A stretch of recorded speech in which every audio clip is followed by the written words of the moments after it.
जय हिंद एवरीवन। कैसे हैं आप सभी? उम्मीद है अच्छे होंगे। तो चलिए आज की क्लास हम स्टार्ट करते हैं। आज की क्लास में हम पढ़ेंगे मणिपुर के बारे में। मणिपुर का टॉपिक भी छोटा ही है।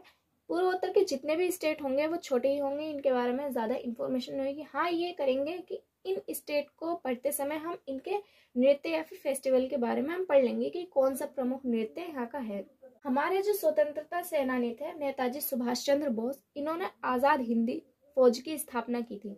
जब ये इस फौज को लेकर भारत की ओर प्रवेश कर रहे थे तो इम्फाल की ओर से प्रवेश कर रहे थे। जब वो इस आजाद हिंद की सेना को लेकर आ रहे थे तभी उन्होंने एक प्रमुख नारा दिया था जो कि एग्जाम का पार्ट बनता है। वो नारा क्या था? दिल्ली चलो। उन्होंने ये कहा था, उस सेना को संबोधित करते हुए कहा था कि दिल्ली चलो। तो प्रश्न आपसे घुमाने के लिए पूछ लेगा कि दिल्ली चलो किसने कहा था? ये प्रमुख नारा दिल्ली चलो किसका है, किसने कहा था? एक और है दिल्ली से ही रिलेटेड कि दिल्ली अभी दूर है। पूछ लेगा कि दिल्ली अभी दूर है, ये वाक्य किसने कहा था? तो वो कंफ्यूज करने के लिए मत लगा देना सुभाष चंद्र बोस ने कहा होगा कि दिल्ली अभी दूर है, दिल्ली चलो। नहीं, दिल्ली चलो कहा था सुभाष चंद्र बोस ने, और दिल्ली अभी दूर है ये कहा था हजरत निजामुद्दीन औलिया ने। इम्फाल जो है मणिपुर की राजधानी है।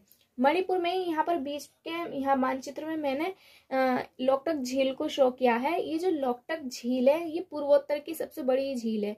पूर्वोत्तर की सबसे बड़ी झील तो है। इस लोकटक झील पर केबुल लामजाओ राष्ट्रीय उद्यान है। राष्ट्रीय उद्यान का नाम क्या है? केबुल लामजाओ। ये जो राष्ट्रीय उद्यान है ये तेरता राष्ट्रीय उद्यान है, बहुत ही फेमस है। एसएससी के एग्जाम में ये बहुत बार क्वेश्चन रिपीट किया जाता है और किया जाएगा। पहले भी प्रीवियस एग्जाम उठाकर देख लीजिए, किसी न किसी शिफ्ट में आपको केबुल लामजाओ का तेरता राष्ट्रीय उद्यान कहाँ पर है ये पूछा होगा। तो केबुल लामजाओ तेरता राष्ट्रीय उद्यान कहाँ पर है? मणिपुर में है। और किस झील पर है? लोकटक झील पर। अभी हाल ही में कुछ ही महीनों पहले आपने मणिपुर की हिंसा के बारे में सुना होगा कि मणिपुर में हिंसा चल रही है।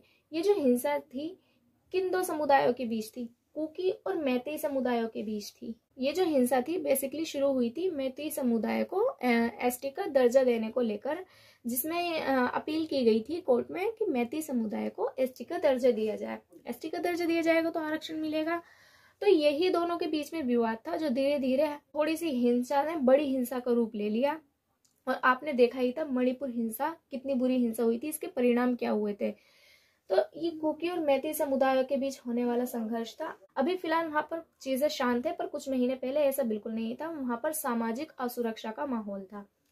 मणिपुर के प्रमुख नृत्य की अगर बात की जाए तो मणिपुर का प्रमुख नृत्य है मणिपुरी नृत्य। मणिपुरी नृत्य जो है ये कोई क्षेत्रीय नृत्य नहीं है, ये शास्त्रीय नृत्य है।